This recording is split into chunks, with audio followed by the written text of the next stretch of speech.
सुबह 9 बजे, सवेरे का वक्त 9:12 पर महुआ मोइत्रा का एक ट्वीट आता है। उस ट्वीट को अगर मेरे जैसे किसी भी महिला ने पढ़ा होगा तो सबसे पहले तो तरस आया होगा, फिर गुस्सा आया होगा और फिर दुख भी हुआ होगा।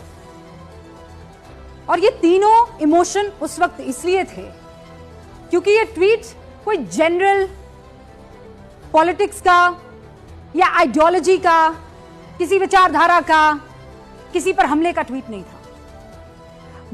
महुआ मोइत्रा का ये जो ट्वीट था, ये जो पोस्ट था एक्स पर, ये पोस्ट था पोस्टमार्टम के डिटेल्स को लेकर।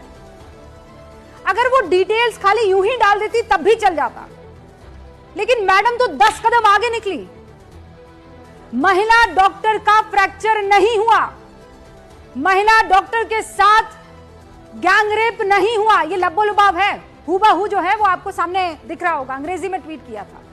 वो जो आप कह रहे हैं ना कि फ्लूइड पाया गया है, वो इतना जो फ्लूइड पाया गया है वो सीमन का फ्लूइड, वो जो सीमन है उसका वेट नहीं था। इस तरीके का पोस्ट किया हुआ, मतलब निर्लज्जता का। अगर आज कहीं एड्रेस आप खोजेंगे ना, पता अगर आप खोजेंगे ना, तो ये सीधा आपको महुआ मोइत्रा के 9:12 के ट्वीट पर ले जाएंगे। ये है निर्लज्जता का आज का वास।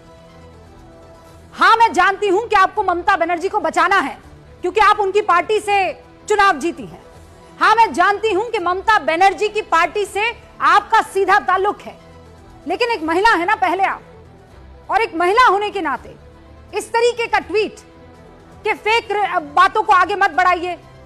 अरे वो महिला मर गई है, उसके साथ जबरदस्ती हुई है, उसका रेप हुआ है, उसकी आंखों से खून निकल रहा था, उसके होठों से खून निकल रहा था, उसके पेट पर चोट के निशान थे, उसके प्राइवेट पार्ट से खून रिस रहा था।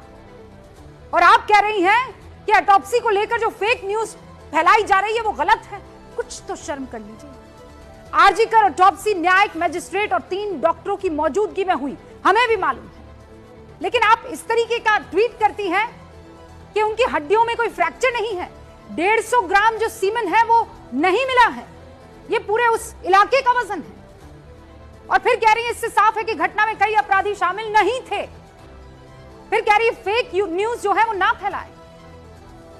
महुआ मोइत्रा, आप इकोनॉमिक्स की जानकार हैं, ये मेडिकल और क्राइम का इतना ज्ञान मत यहां पर उड़ेलिए।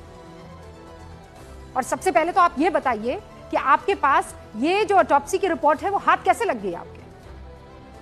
वो तो बंद लिफाफे में आज सुप्रीम कोर्ट में सौंपी गई है, आपको किसने दे दी है? कोलकाता की बिटिया का परिवार पोस्टमार्टम रिपोर्ट पर सवाल उठा रहा है, उनके साथ ही खड़ी हो जाती है।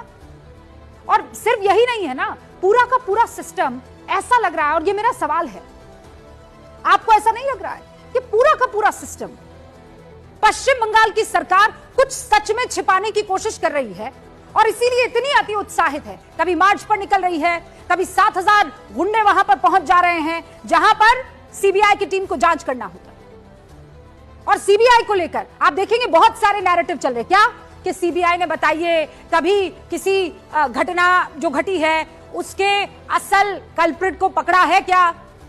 हम देख रहे थे उसका स्ट्राइक रेट कितना है, आपको पता है 80 पार है उसका स्ट्राइक रेट। अब सीबीआई के मामले पर ये जो भी ज्ञान देने वाले तमाम लोग इस वक्त मौजूद हैं पूरे मार्केट में, पूरे देश में जो घूम रहे, मैं उनसे सवाल पूछना चाहती हूं। चाहे सीबीआई वो राजपूत वाला केस हो, चाहे वो आरुषि वाला केस हो, चाहे वो निठारी वाला केस हो, ये सारे के सारे मामले को थोड़ा गौर से और थोड़ा सा टैक्टिकली आप देखेंगे कब सौंपा गया, किस हालत में सौंपा गया?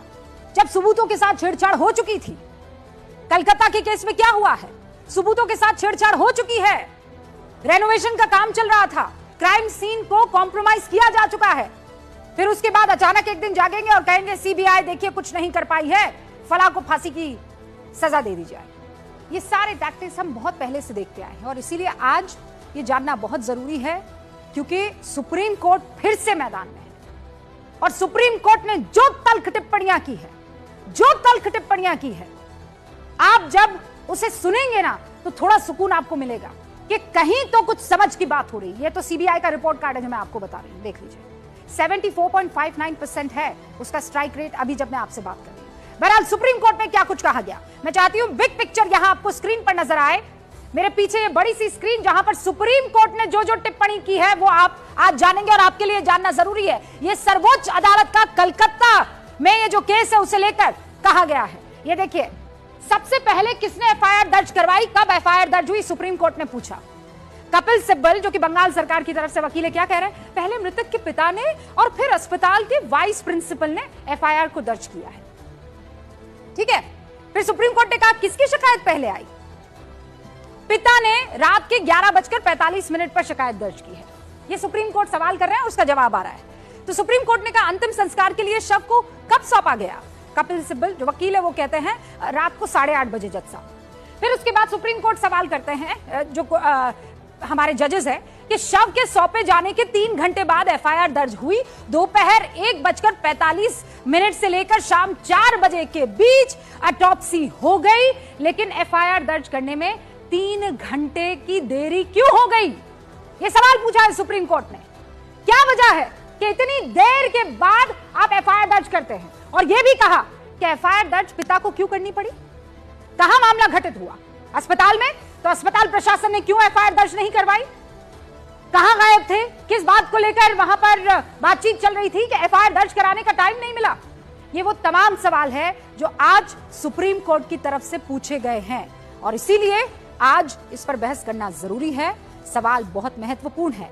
सवाल ये कि क्या वाकई किसी बहुत गहरी चीज को छुपाने की कोशिश हो रही है।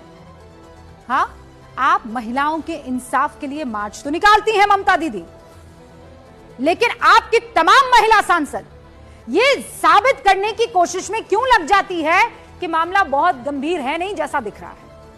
क्या चल रहा है पर्दे के पीछे, आज इसी पर होगी गूंज।